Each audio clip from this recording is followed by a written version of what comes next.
Hello दोस्तों, नमस्कार। मैं हूं आपका दोस्त प्रबल और एक बार फिर से आप सभी का स्वागत करता हूं यूपीएससी फिलॉसफी के इस चैनल दार्शनिक भारत में। दोस्तों, आज का हमारा वीडियो है स्पिनोजा के सर्वेश्वरवाद पर। इससे पहले स्पिनोजा पर हमारे 2 वीडियोस और आ चुके हैं। जो पहला इस पे स्पिनोजा पे जो पहला वीडियो है वो स्पिनोजा दर्शन के बारे में आपको इंट्रोडक्शन देता है, और दूसरा वीडियो जो है वो इनके द्रव्य विचार पर प्रकाश डालता है। तो कृपया वो दोनों वीडियोस आप पहले देखें और उसके बाद ही इस वीडियो पर आएँ। ये हमारा इस क्रम में स्पिनोजा दर्शन पर तीसरा वीडियो है। तो चलिए शुरू करते हैं। आज का विषय हमारा जो है वो है सर्वेश्वरवाद, जो कि परीक्षा के दृष्टिकोण से बहुत ज़्यादा महत्वपूर्ण है। हमने अब तक स्पिनोजा दर्शन में जो पढ़ लिया है उसे एक बार देख लेते हैं। हमने पिछले वीडियोज़ में, जो हमारे पिछले 2 वीडियोज़ हैं, उनमें हमने ये जान लिया है कि स्पिनोजा का जो द्रव्य है वही ईश्वर है। स्पिनोजा ने जिस सब्सटेंस को बताया है कि जो मूल तत्व है, जो अल्टीमेट रियलिटी है, वो है द्रव्य, और उसी द्रव्य को क्या नाम दिया है उन्होंने? गॉड, ईश्वर। ठीक है। स्पिनोजा का जो ईश्वर है वो डेकार्ट के ईश्वर से भिन्न है, क्योंकि डेकार्ट का जो ईश्वर है वो कैसा है? उपासनीय है, और वह धार्मिक या दिव्य पुरुष है, बिल्कुल वैसे ही जैसे किसी धर्म में कोई ईश्वर होता है। तो डेकार्ट का ईश्वर उस तरह का ईश्वर है, जबकि स्पिनोजा का दर्शन और स्पिनोजा का जो ईश्वर है वो इस तरह का ईश्वर नहीं है। स्पिनोजा का जो ईश्वर है वो क्या है, इसके बारे में आप स्पिनोजा के जो ईश्वर है उसके गुण या विशेषताएं जो हैं, उसकी विशेषताएं, गुण नहीं कह सकते, विशेषताओं के बारे में यदि आप जानना चाहें तो इससे पहले का आप वीडियो देख सकते हैं। तो वहाँ पर मैंने जो द्रव्य की व्याख्या की है, क्योंकि द्रव्य और ईश्वर स्पिनोजा का एक ही है, तो जो वहाँ पर द्रव्य की विशेषताएं बताई गई हैं वही स्पिनोजा की ईश्वर की विशेषताएं भी हैं। तो हमें विशेषताएं ईश्वर की वहीं से पढ़नी है सारी की सारी। तो हम देखते हैं कि डेकार्ट और स्पिनोजा के ईश्वर में काफ़ी अंतर है। डेकार्ट का जो ईश्वर जो है वो जगत से पृथक है, और अब मैंने बताया था कि डेकार्ट का जो ईश्वर है वो 2 तत्वों से इस जगत की रचना करता है। एक चित्त, अचित्त, यानी मन और शरीर से इस जगत की रचना करता है ना। तो उनका जो उपादान कारण है, मेटेरियल कॉज जो है जगत एक कार्य यदि मान लिया जाए और है जैसा कि, तो डेकार्ट के लिए जो उपादान सामग्री है वो क्या है? चित्त और अचित्त जो द्रव्य हैं, वो जिन्हें सापेक्ष द्रव्य उन्होंने कहा है, और ईश्वर जो है वो उसका निमित्त कारण है। ठीक है, यानी एफिशिएंट कॉज है कौन? ईश्वर, जगत की। तो वह जगत से बाहर है वो ईश्वर जो है, निमित्त कारण के रूप में। ठीक है, निमित्त कारण कभी भी अपने कार्य में समाहित नहीं होता है, ये आप जान लीजिए और समझ लीजिए इस चीज़ के लिए कि निमित्त कारण हमेशा कार्य से बाहर होता है। तो जगत से बाहर है डेकार्ट का जो ईश्वर है वो, लेकिन स्पिनोजा का ईश्वर हम आगे इस वीडियो में देखेंगे कि वो जगत में समाहित है, बल्कि वो ही जगत है। जगत ही ईश्वर है और ईश्वर ही जगत है, ये हमने पिछले वीडियो में ही जान लिया था। ठीक है, तो जो यहाँ पे जानने वाली बात थी हमारी वो क्या थी कि द्रव्य और ईश्वर 2 चीज़ें नहीं है, एक है। ठीक है, और यह जो ईश्वर है वो डेकार्ट के ईश्वर से भिन्न है ना। तो स्पिनोजा का प्रश्न हमारे मन में उठ जाएगा कि डेकार्ट के ईश्वर से भिन्न है, ये तो समझ में आया, लेकिन स्पिनोजा का ईश्वर है कैसा? स्पिनोजा का जो ईश्वर है वो क्या है? तो वही बात यहाँ पे शायद 2 बार लिख गया है। तो ईश्वर का जो ईश्वर है वो क्या है? बल्कि कुछ और नहीं है, बल्कि अल्टीमेट रियलिटी है, जिससे पूरे संसार का, इस पूरे जगत का, इस पूरे ब्रह्मांड की रचना होती है। वही द्रव्य है, द्रव्य ही ईश्वर है। ठीक है, तो जो द्रव्य के लक्षण हमने इससे पहले वाले वीडियो में पढ़े थे स्पिनोजा दर्शन पे, है ना, कॉन्सेप्ट ऑफ सब्सटेंस नाम से एक वीडियो आया हुआ है द्रव्य विचार से, उसमें जो द्रव्य की हमने विशेषताएं या लक्षण पढ़े थे वही ईश्वर के लक्षण भी हैं।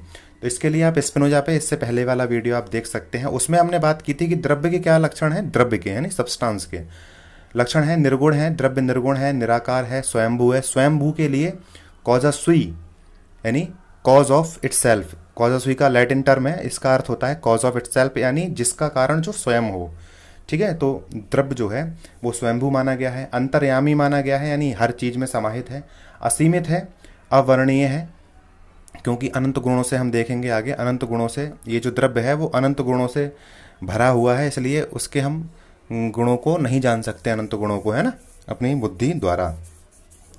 निर्व्यक्तिक है यानी उसमें दया, क्षमा या ऐसी चीज़ें जो हैं, जो होती हैं व्यक्तित्व में, वो चीज़ें उसमें नहीं मिलती हैं। तो निर्व्यक्तित्व पूर्ण है यानी इम्पर्सनल आदि ऐसे गुणों से वो जो द्रव्य है, द्रव्य की विशेषताएं वहाँ पे बताई गई हैं। तो बिल्कुल यही सारी विशेषताएं जो हैं वो ईश्वर की भी हैं, स्पिनोजा के ईश्वर की, क्योंकि स्पिनोजा के दर्शन में जो द्रव्य है वही ईश्वर है और ईश्वर ही द्रव्य है। ये दोनों एक ही सत्ता हैं, दो अलग चीज़ें नहीं हैं, समझ लीजिए।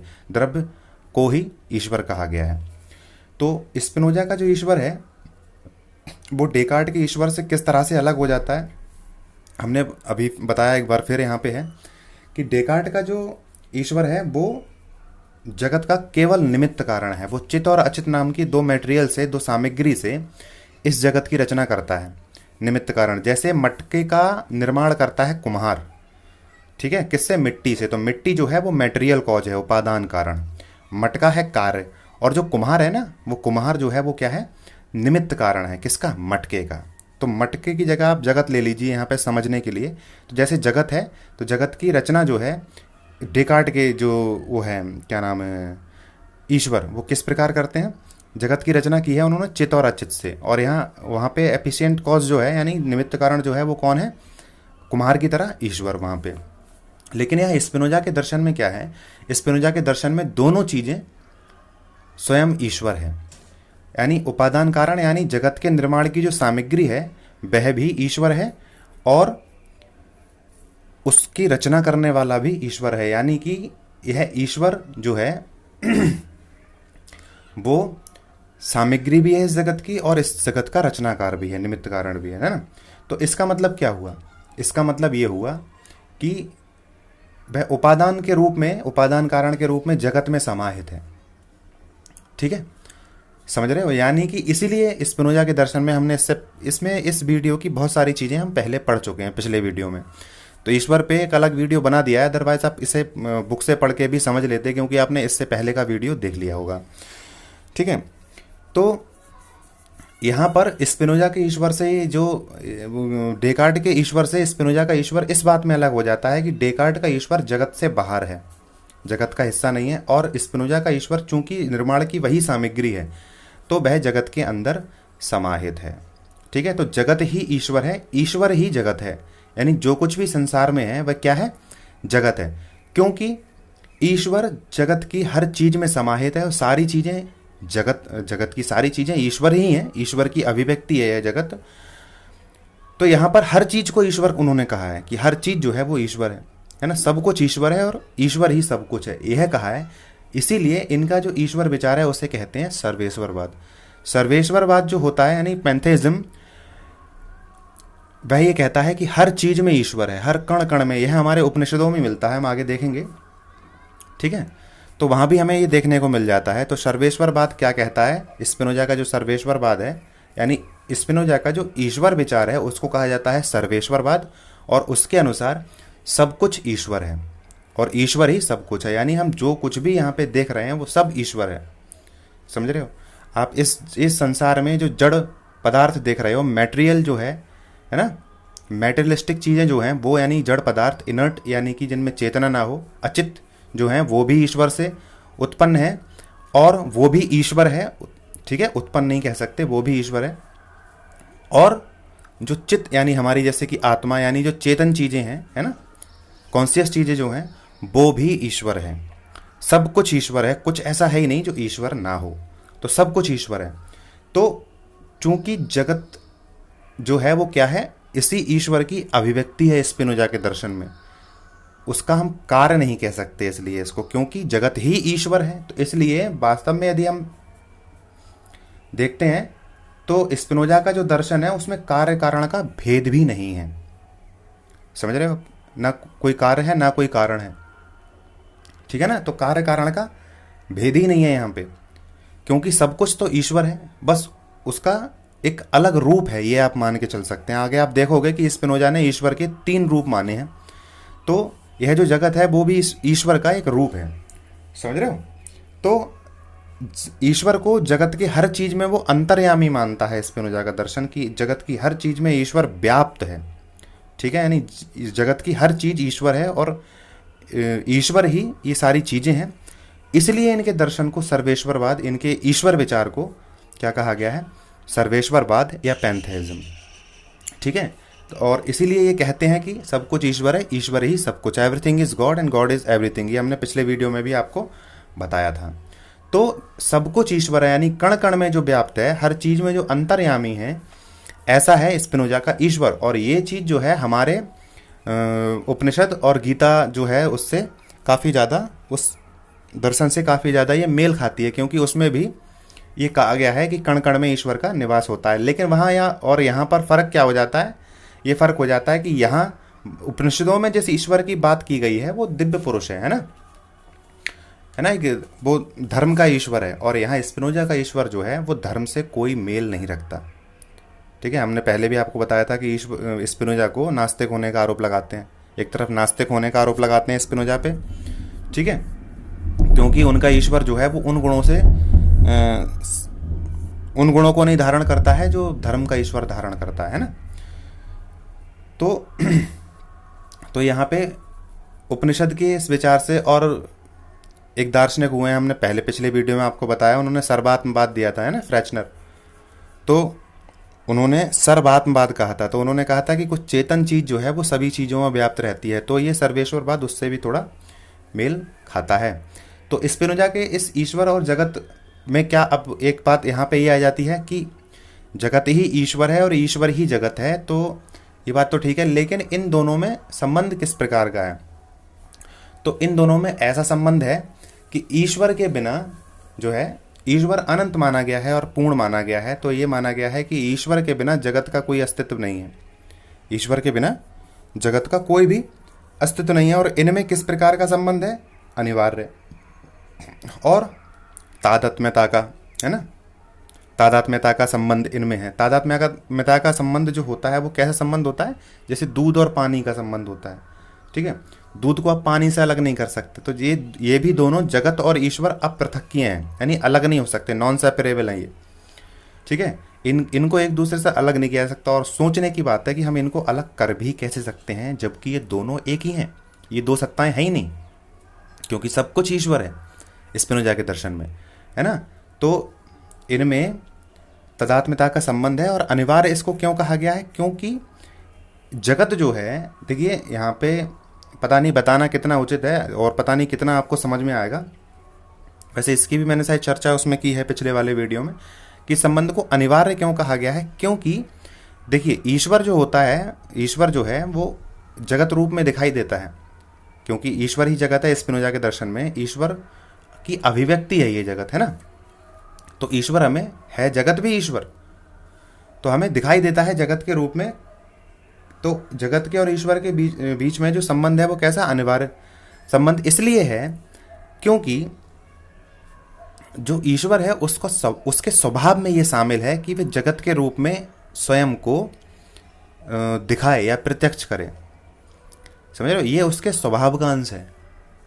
जगत का अभिव्यक्ति या जगत की रचना जो है वो उसके स्वभाव का हिस्सा है, उसकी इच्छा का हिस्सा नहीं है। उसकी इच्छा वह इच्छा के अनुसार नहीं करता है। उसे क्या इच्छा होगी? सोच के देखिए, स्पिनोजा का ईश्वर जो है वो तो पूर्ण है, निरपेक्ष है, उसे वो आप्त काम है, यानी उसे कोई इच्छा नहीं है। ठीक है। आप्त काम यानी जिसकी कोई इच्छा ही ना हो, पूरी तरह से सेटिस्फाइड हर चीज से, उसके पास सब कुछ है, तो वो क्यों, उसका क्या जरूरत।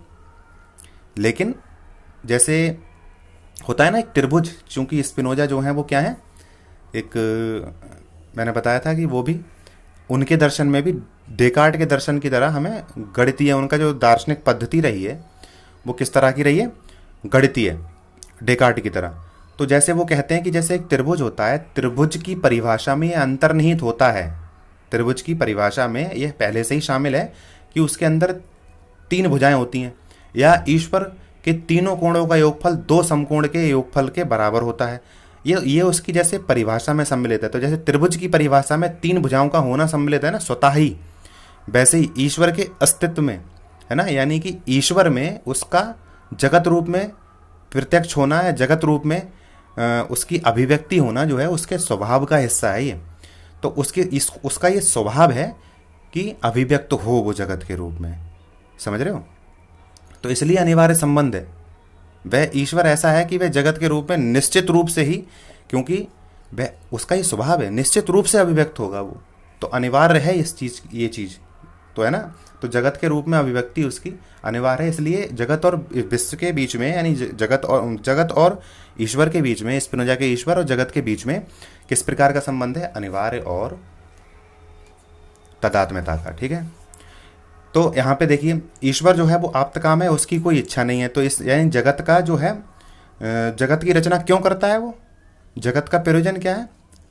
जगत प्रयोजनार्थ है ही नहीं, क्योंकि उसकी कोई इच्छा नहीं है। उसका उद्देश्य क्या होगा? कुछ भी नहीं। तो इसलिए जगत, फिर प्रश्न ये उठता है कि जब कोई प्रयोजन नहीं तो फिर जगत है क्यों? तो जगत इसलिए है क्योंकि ये जगत जो है वो ईश्वर है, साक्षात ईश्वर है जी। तो उसकी अभिव्यक्ति जगत के रूप में इसलिए हो रही है क्योंकि ये उसका स्वभाव का अंश है। तो यहाँ पर वो अपने स्वभाव का ही अनुकरण कर रहा है, उसके स्वभाव में ये चीज़ शामिल है। जैसे हर चीज़ का अपना अपना स्वभाव होता है, वैसे ही ईश्वर के स्वभाव में ये शामिल होता है कि वह जगत के रूप में अभिव्यक्त हो। जो स्वभाव का हिस्सा है उसे आप कैसे हटा सकते हो किसी के? नहीं हो सकता ये। तो स्वभाव में जो है, जैसे कि सोना जो है, सोने जो होता है उसका स्वभाव जो है चमक, ठीक है, कह लो, वैसे तो गुण कहा जाएगा इसको, लेकिन समझाने के लिए आपको ऐसे बता रहा हूँ मैं। जैसे सोना होता है उसमें पीलापन उसका जो है, उसके स्वभाव का हिस्सा यदि है, उसके स्वभाव का हिस्सा है, तो उसे आप अलग नहीं कर सकते क्योंकि उसके स्वभाव का अंश है ये, समझे। तो ऐसे ईश्वर का ये स्वभाव है कि वह जगत के रूप में अपने आप को अभिव्यक्त करे। तो जगत के रूप में जिस ईश्वर का हमें प्रत्यक्ष होता है, हम जो अपने चारों ओर जो कुछ भी देख रहे हैं वो ईश्वर है स्पिनोजा के अनुसार। तो जगत के रूप में जिस ईश्वर का हमें प्रत्यक्ष होता है वह, उसको उन्होंने कहा है विश्व रूप।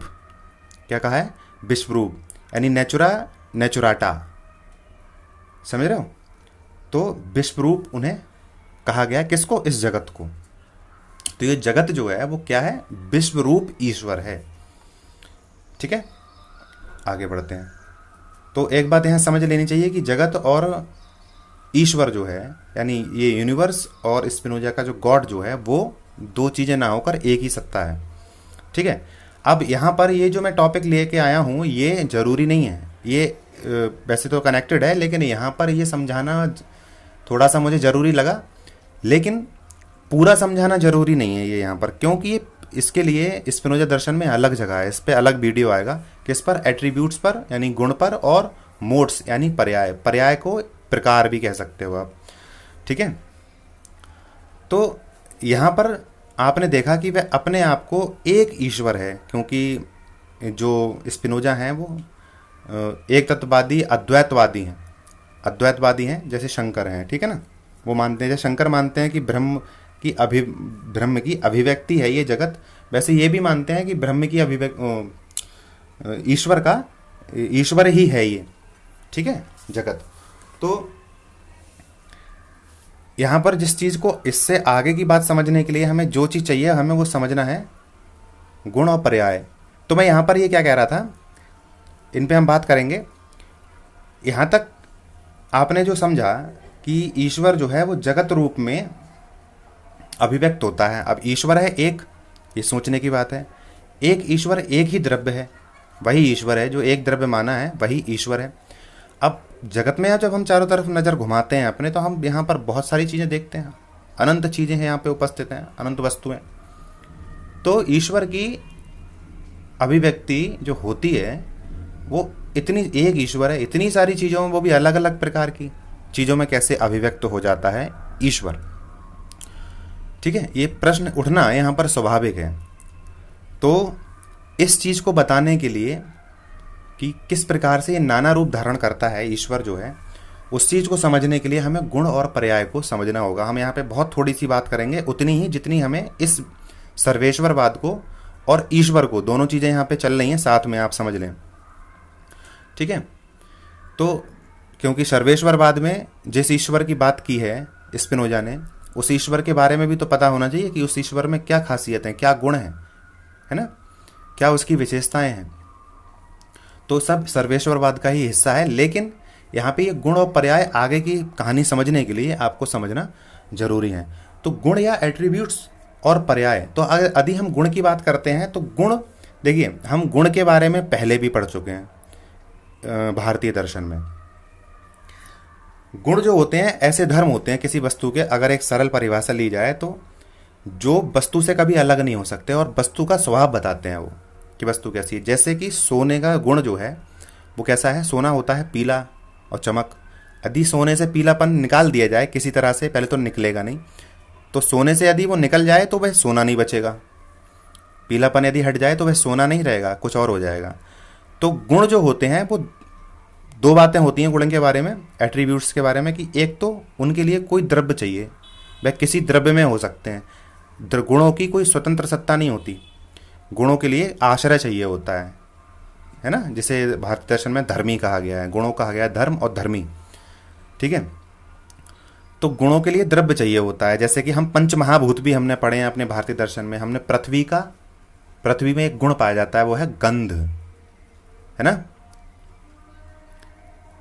अग्नि में रंग, है ना।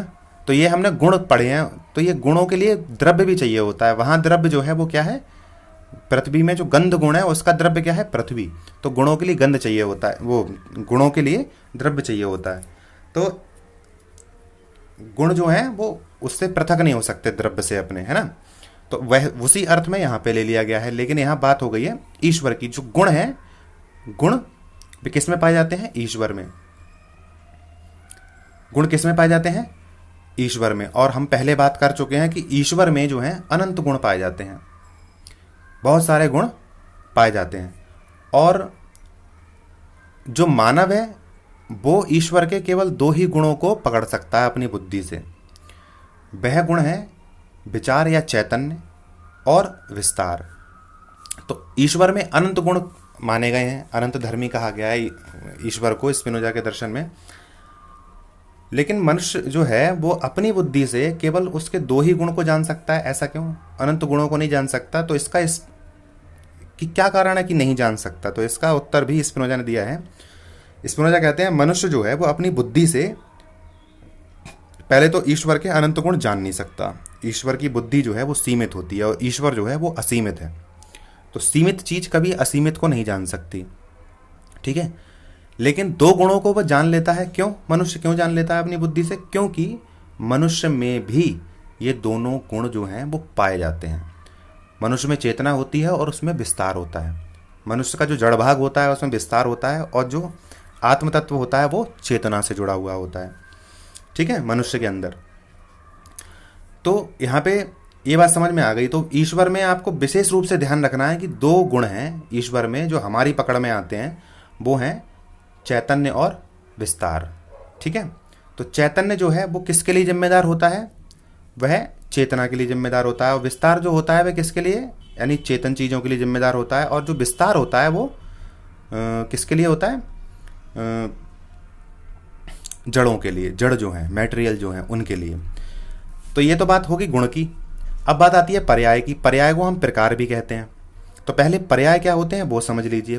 पर्याय जो होते हैं वो गुणों की तरह नहीं होते, गुणों से भिन्न होते हैं, क्योंकि वे परिवर्तनशील होते हैं। पर्याय बिल्कुल ऐसा ही हमने भारतीय दर्शन में पढ़ा है। गुण जो होते हैं वे स्थायी होते हैं, पर्याय जो होते हैं वो परिवर्तनशील माने गए हैं। और गुण जो होते हैं वे कैसे होते हैं? स्थायी होते हैं। और पर्याय जो होते हैं वो कैसे होते हैं? अनित्य होते हैं, अस्थायी होते हैं। समझिए इस चीज को कि पर्याय क्या है सरल उदाहरण से। जैसे कि हमने सोने का उदाहरण लिया था कि चमक और उसका पीलापन जो हो गया उसके हो गए गुण, क्योंकि इनको आप सोने से पृथक नहीं कर सकते, ठीक है। लेकिन आप सोने की अंगूठी बना सकते हो और फिर उसका कड़ा बना सकते हो, ये सोने के प्रकार हो जाएंगे एक तरह से। तो ये जो उसके आकार हो गए अलग अलग, चौकोर या गोल या किसी भी आकार में आपने जो बना दिया, तो वो हो गए उसके पर्याय। तो पर्याय जो हैं वो अधिक हो सकते हैं। अब ऐसे ही आप समुद्र का एक उदाहरण ले लीजिए, ठीक है। तो जैसे समुद्र जो होता है वो समुद्र एक होता है, उसमें जल जो है उसे हम एक मान लें, लेकिन उसमें लहरें जो हैं वो बहुत सारी उठती हैं और लगातार बनती और बिगड़ती रहती हैं। तो वे उसके पर्याय कहे जा सकते हैं, केवल उदाहरण स्वरूप, ठीक है ना। तो जो पर्याय होते हैं, देखिए, तो ये हो गए पर्याय, ठीक है। अब गुणों में पर्याय में एक और खास अंतर है कि जैसे गुण जो होते हैं, गुण के लिए क्या चाहिए होता है? द्रव्य। यहाँ ये जो दो गुण हैं, एक चैतन्य और विस्तार, ये किस में पाए जाते हैं? इनके लिए ईश्वर द्रव्य है ना, ईश्वर में ये निहित है। वैसे तो बहुत सारे हैं, लेकिन हमारी पकड़ में ये दो आते हैं, ये दो गुण। और जो ये पर्याय होते हैं ये पाए जाते हैं गुणों के अंदर। तो ईश्वर के अंदर तो मिलेंगे गुण, और जो गुण हैं गुणों के अंदर होते हैं पर्याय। जैसे कि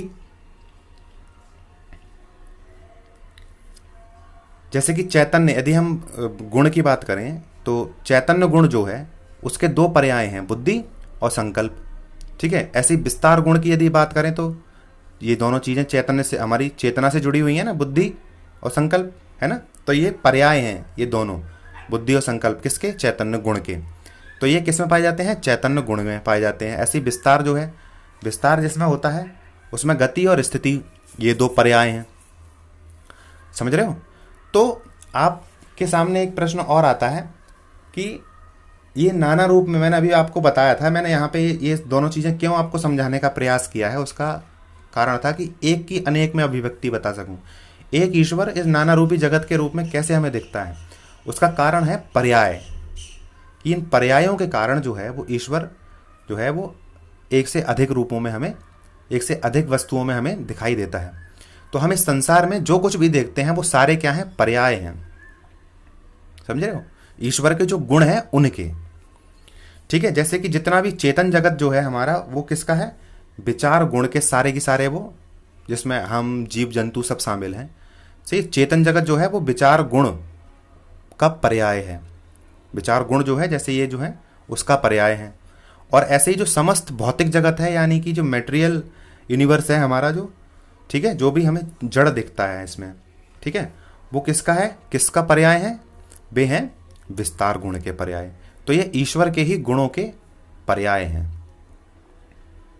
आप समझ में आई कि बहुत सारी चीजें हमें क्यों दिखाई दे रही हैं? उसका जो अनेकता का लिए जो जिम्मेदार हैं वो कौन है? कौन है? पर्याय। तो ये अनेक होकर भी किसके गुण हैं? एक ईश्वर के, एक ईश्वर के गुणों में समाहित हैं। ठीक है,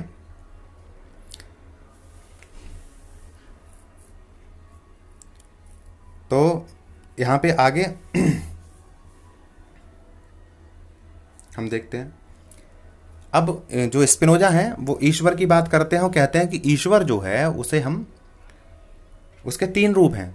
ईश्वर के रूप गिनाते हैं स्पिनोजा, और कहते हैं कि ईश्वर कितने रूप हैं? तीन रूप हैं। तो जैसा कि मैं पहले बता चुका हूं आपको, एक है विश्व रूप। विश्व रूप वह है जो हमें इस जगत के रूप में दिखाई देता है। ठीक है, और फिर है विश्वात्मा, यानी नेचुरांस। और फिर उसका एक जो तीसरा प्रकार है वो है पर रूप। ईश्वर का ही एक तीसरा प्रकार भी है, वह है पर रूप, यानी एंस एब्सोल्यूटम इनडेटर्मिनेटम, ये कहा गया है। तो ये तीन रूप आपके हो गए, विश्व रूप, विश्वात्मा और पर रूप। हम इनमें से प्रत्येक को समझने का यहाँ पर प्रयास करेंगे कि ये जो ईश्वर है, जो एक द्रव्य है, उसके तीन रूप कैसे हैं और इन तीन रूपों का अर्थ क्या है। ठीक है, सबसे पहले बात करते हैं विश्व रूप की। तो विश्व रूप तो आप आसानी समझ जाओगे कि ये जो हमारे चारों ओर जो जगत व्याप्त है, ठीक है, वह सारा की सारा, मैंने अभी बताया, उसकी सत्ता किस कारण है? पर्यायों के कारण। वह है तो ब्रह्म ही, लेकिन ब्रह्म के गुणों के ब्रह्म कह रहा हूं, ईश्वर, शंकराचार्य याद आ गए बीच में। तो ईश्वर के जो पर्याय हैं, ईश्वर के गुणों के जो पर्याय हैं, उसी के कारण तो ये सारा जगत हमें दिखाई देता है तो ईश्वर ही ये सब कुछ। समझ रहे हो? तो पर्यायों के कारण जो है, जो हमें, जब हम ईश्वर को देखते हैं पर्याय के दृष्टिकोण से, किससे? पर्याय के दृष्टिकोण से, तो ये सारा जगत जो है वो ईश्वर है। और ये वाला जो जगत जो है वो क्या कहलाएगा फिर? विश्वरूप। कौन सा ईश्वर कहलाएगा? विश्वरूप ईश्वर। तो इसकी क्या खास बात है? ये जो विश्वरूप ईश्वर है, इसका हम क्या कर सकते हैं? इंद्रिय प्रत्यक्ष कर सकते हैं, यानी कि हम अपनी आंखों से इसे देख सकते हैं। हमारे शरीर में जो ज्ञानेंद्रियां हैं उनके प्रयोग द्वारा हम इसको जान सकते हैं। ठीक है, हम इसका प्रत्यक्ष कर सकते हैं। समझ रहे हो? तो कुछ पुस्तकों में इसे क्या कहा गया है, ईश्वर का शरीर। ठीक है, ईश्वर का शरीर। लेकिन यहाँ शरीर शब्द का प्रयोग पता नहीं किस अर्थ में किया गया है, लेकिन यहाँ पर एक बात समझने की है कि यहाँ जड़ और चेतन दोनों रूप जो हैं वो आपको इस जगत में देखने को मिलते हैं। ठीक है, तो ये जो पूरा जगत व्याप्त है हमारे चारों ओर, वह कौन सा ईश्वर है, विश्वरूप ईश्वर है। तो ये पर्यायों के दृष्टिकोण से होता है, यानी पर्यायों के दृष्टिकोण से जब ईश्वर को देखते हैं तो विश्वरूप ईश्वर होता है, और इस विश्वरूप ईश्वर का हम इंद्रिय प्रत्यक्ष कर सकते हैं। अगली बात आती है विश्व आत्मा। विश्व आत्मा ये है, क्या है, देखिए विश्वरूप कहा गया, उसको कह दिया कि ईश्वर का शरीर। तो अब इस ईश्वर के शरीर में जो आत्म तत्व है, इसको चलायमान करने वाला, वह कहलाएगा क्या है, विश्व आत्मा। देखिए जब हम गुणों के दृष्टिकोण से देखते हैं तो वह कहलाती है विश्व आत्मा। इस चीज को समझने का प्रयास करें कि दोनों में फर्क क्या है, वो पर्याय के दृष्टिकोण से है और ये गुणों के दृष्टिकोण से है। ठीक है, तो जब हम ईश्वर को गुणों के दृष्टिकोण से देखते हैं तो वह ईश्वर जो है वो क्या कहलाता है, विश्वात्मा ईश्वर। और ये वो चीज है जो इस जगत की क्या कहलाती है, आत्मा। समझ रहे हो, इस जगत को चलायमान, यानी कि यहाँ पे जो चीजें हैं इस जगत में, इस बात को ध्यान समझें कि यहाँ पे चीजें जो हैं उन चीजों में वो सारे क्या हैं, पर्याय है ना, ये सारी चीजें पर्याय, मैं भी एक पर्याय हूं। तो पर्यायों के भीतर जो गुण उत्पन्न करे, पर्यायों के भीतर जो गुणों के लिए उत्तरदायी है, वो है विश्वात्मा। यानी कि मेरे अंदर चेतना, यानी कि जो चेतन चीजें हैं, ठीक है, उसमें चेतना उत्पन्न करने का, और जो क्या नाम है, जो जड़ चीजें हैं, जड़ चीजों में विस्तार के लिए जो चीज जिम्मेदार है वो कौन सी है, ये विश्व आत्मा। समझ रहे हो, विश्व आत्म या विश्व आत्मा। तो क्या हुआ, ये पर्यायों के दृष्टिकोण से ना होकर गुणों के दृष्टिकोण से इसे देखा गया है। तो ये कौन है, ये वो है जो इन प्रकारों में, ये जो हम चारों ओर हमारे यहाँ पे देखने को मिलते हैं, उन प्रकारों में जो उनको क्रियाशील करने वाली चीज है, उनकी जो, उनका प्राण कह सकते हो आप एक तरह से। यहाँ पे वैसे किसी पुस्तक में प्राण शब्द का प्रयोग नहीं हुआ है, मैं कह रहा हूँ अपनी तरह से। तो जैसे कि मैं हूँ, मैं एक पर्याय हूँ, मेरे अंदर जो चेतन तत्व जो चीज है, जो चेतन, उसके लिए कौन उत्तरदायी है, ये। तो ये विश्व आत्मा है, इस सभी के अंदर विराजमान होने वाली चीज विश्व आत्मा। ठीक है, एक अंतिम चीज जो बचती है, ईश्वर जो एक अंतिम प्रकार बचा है, एक अंतिम रूप बचा है, वह है पर ईश्वर। ये वो ईश्वर है जिसको किसी चीज से कोई लेना देना नहीं, मतलब नहीं। ठीक है, जैसे कि शंकराचार्य का निर्गुण ब्रह्म। ठीक है, बिल्कुल वैसे ही। तो ये शुद्ध द्रव्य रूप में ईश्वर है, शुद्ध द्रव्य रूप में यानी कि इस जगत से जिसका कोई व्यवहार नहीं है। ठीक है, हाँ एक बात और बताना भूल गया मैं आपको इसमें, कि ये जो विश्व आत्मा है, विश्व आत्मा को हम किससे जान सकते हैं, अपनी बुद्धि के द्वारा। इसका ज्ञान हम अपनी बुद्धि से प्राप्त कर सकते हैं। देखो पहले जो था विश्वरूप, उसे हम अपने इंद्रियों से जान सकते हैं, उसका ज्ञान हमें इंद्रियों से प्राप्त हो जाता है। फिर आता है विश्वात्मा, इसका ज्ञान हम अपनी बुद्धि से कर सकते हैं। ठीक है, तो ये बुद्धिग्राह्य है, ये वाला जो ईश्वर का प्रकार है। और एक जो अंतिम प्रकार है ईश्वर का, यानी कि जो पर रूप है, पर रूप यानी कि जैसे कि पर ब्रह्म था, एक था अपर ब्रह्म, मतलब अद्वैतवाद में शंकराचार्य के उसमें था एक अपर ब्रह्म और एक था पर ब्रह्म जो निष्क्रिय था, पर ब्रह्म है ना, और एक था अपर ब्रह्म। अपर ब्रह्म यानी सगुण ब्रह्म, वह क्रियाशील था, जो सृष्टि की रचना करता था। आपने अद्वैत वेदांत पे मेरे वीडियोस आपको देखे होंगे तो ये पता होगा, यदि नहीं देखे तो देखे वो। ठीक है, तो एक है पर रूप इसका, ईश्वर का अंतिम और तीसरा रूप। तो ये शुद्ध द्रव्य रूप है, यानी कि जो निर्गुण अवर्णीय है।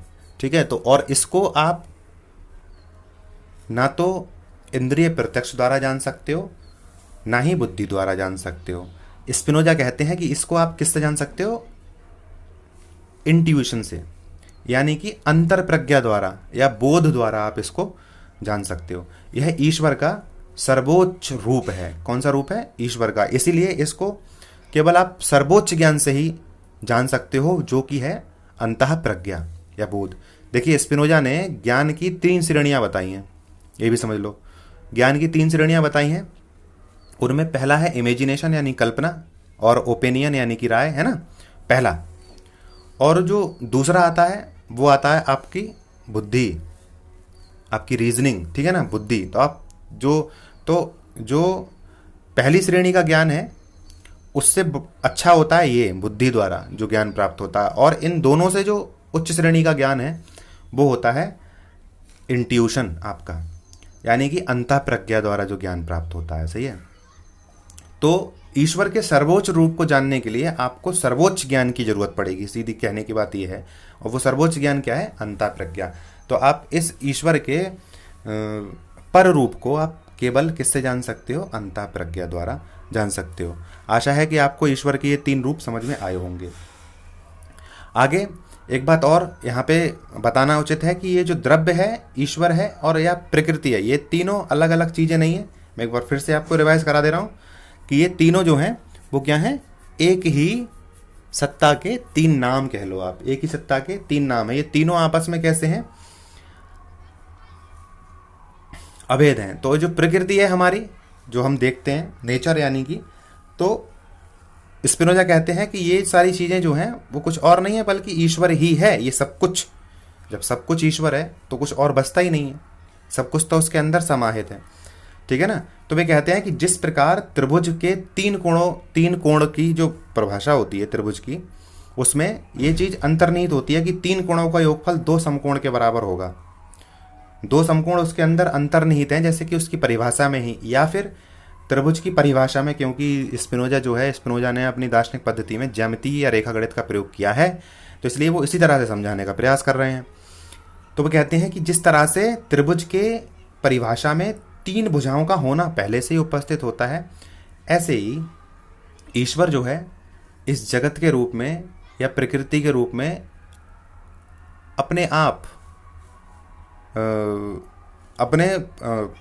मतलब इस जगत के रूप में उसकी अभिव्यक्ति जो है वो उसके स्वरूप का हिस्सा बन जाती है, बिल्कुल वैसे ही जैसे कि, यानी उसके स्वरूप में ये अंतर्निहित है कि वह जगत के रूप में आपको अपने आप को अभिव्यक्त करे।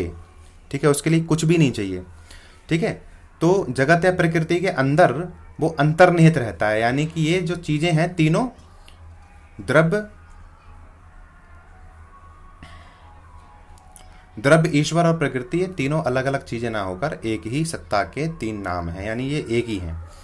अगली बात जो आती है वो आती है कि ईश्वर जो है वो कैसा है? स्वतंत्र है। देखिए मैंने ये सारी चीज़ें आपको बता दी हैं पिछले वीडियो में, द्रव्य वाला जो चैप्टर है हमारा, वो द्रव्य वाला जो वीडियो है उसमें ये सारी चीज़ें हमने बता दी हैं, क्योंकि द्रव्य ही ईश्वर है, इसलिए आप उस वीडियो को देखें, उसमें काफ़ी चीज़ें बताई गई हैं और जो भी लक्षण बताए गए हैं वो आप वहाँ से तैयार कर लें। वही लक्षण ईश्वर के लक्षण भी हैं। वो सब यदि ईश्वर या सर्वेश्वरवाद यदि आ जाता है आपका स्पिनोजा दर्शन में, तो आपको वो सारे लक्षण लिखने होंगे यदि उन्होंने पूछ लिए तो। ठीक है ना। तो इसलिए आपको वो तैयार तो करने हैं, तो वहाँ से आप उन्हें तैयार करें। यहाँ पे एक बात मैं आपको बताता हूँ कि ईश्वर जो है वो कैसा है? स्वतंत्र है। ईश्वर कैसा है? स्वतंत्र। ये ता एक्स्ट्रा लग गया है, स्वतंत्र है। ईश्वर कैसा है? स्वतंत्र है। ईश्वर स्वतंत्र क्यों है? क्योंकि ईश्वर कैसा है? पूर्ण और निरपेक्ष है। यही द्रव्य के बारे में कहा गया था। ठीक है, तो वह पूर्ण है और निरपेक्ष है, तो भाई जो पूर्ण है उसे क्या चाहिए? किसी पर आश्रित नहीं है, तो वह स्वतंत्र है, अपने आप में स्वतंत्र है। लेकिन यहाँ पे स्वतंत्रता का जो अर्थ है वो समझना जरूरी है कि स्वतंत्रता का अर्थ है उसके आत्मनिर्धारण से। आत्मनिर्धारण का यहाँ पे अर्थ क्या है? ऐसा नहीं है कि वह कुछ भी करने के लिए फ्री है। जो ईश्वर है वो कुछ भी करने के लिए स्वतंत्र है, ऐसा नहीं कह सकते आप। यहाँ स्वतंत्र होने का जो अर्थ है कि उसके स्वरूप में जो है, उसके स्वरूप में जो शामिल है, जो सम्मिलित है, जो कुछ भी, जो कि सब कुछ है ना, सब कुछ उसके स्वरूप में सम्मिलित है। तो इसलिए वो सब कुछ अपने स्वरूप के अनुरूप करने के लिए स्वतंत्र है। किस प्रकार की स्वतंत्रता है? उसके स्वरूप के अनुरूप कुछ भी वह कर सकता है, कुछ भी वह हो सकता है। ठीक है, अपने स्वरूप के अनुरूप। तो यह जो स्वतंत्रता है वह आत्मनिर्धारण, इसका अर्थ एक तरह से ये लिया जाएगा कि वह अपने स्वरूप के अनुरूप कुछ भी करने के लिए स्वतंत्र। ठीक है, आत्मनिर्धारण से यहाँ पे तात्पर्य है स्वतंत्रता का। अब एक बात यहाँ समझने की है कि जब अपने ईश्वर के स्वरूप के अनुरूप सब कुछ पहले से ही निर्धारित है, भाई ईश्वर का स्वरूप जो है वो निर्धारित है। ईश्वर जो है परिवर्तनशील तो है नहीं। ईश्वर को परिवर्तनशील मानोगे तो वह अनित्य हो जाएगा, ईश्वर नित्य और शाश्वत है, स्पिनोजा का ईश्वर। अब जब सारा कुछ उसके स्वरूप में, पहले ही उसका स्वरूप भी तो निर्धारित होगा, नहीं तो वह परिवर्तनशील हो जाएगा। अब उसका स्वरूप जब निर्धारित है तो निश्चित रूप से सब कुछ, जो कुछ भी होने वाला है या जो कुछ भी होना है, वह उसके स्वरूप के अनुरूप पहले से ही निर्धारित है ना। तो इसका मतलब क्या हुआ, ये तो भाग्यवाद हो गया, है ना। यानी स्पिनोजा को यहाँ पे एक आरोप लगाया गया कि स्पिनोजा जो हैं वो कैसे हैं, नियतिवादी दार्शनिक हैं, क्योंकि वह ये मानते हैं कि सब कुछ पहले से ही निर्धारित है ना। तो वह मनुष्यों को क्या करते हैं, मनुष्यों के जो होता है ना एक कुछ एक्स्ट्रा करने की लाइफ में, उस इच्छा को ख़त्म करने का प्रयास करते हैं यहाँ पे स्पिनोजा। ह्यूम वगैरह ने इन पे काफ़ी सारे आरोप लगाए हैं, तो हम उनके बारे में आगे पढ़ लेंगे, है ना। तो ये मनुष्य को आलसी बनाते हैं, ऐसे काफ़ी चीज़ें जो हैं वो कही गई हैं इनके बारे में। तो ये क्योंकि इन पे नियतिवादी होने का आरोप लगाया गया है।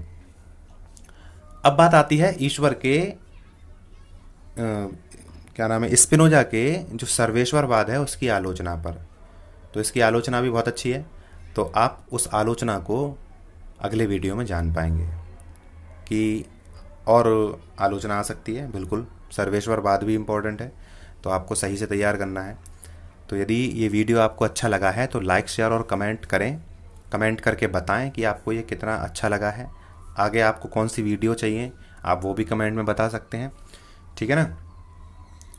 तो अपने फ्रेंड सर्कल में इनको बहुत ज़्यादा शेयर कीजिए, ताकि थोड़ा ये चैनल ग्रो करे। जितना ज़्यादा ये ग्रो करेगा उतना ही ज़्यादा लोगों का इससे बेनिफिट होगा, ठीक है ना। तो आपको अधिक से अधिक इसको शेयर करना है सभी दोस्तों को। और वीडियो देखने के लिए आप सभी का बहुत धन्यवाद। बहुत जल्दी मिलते हैं अगले वीडियो में।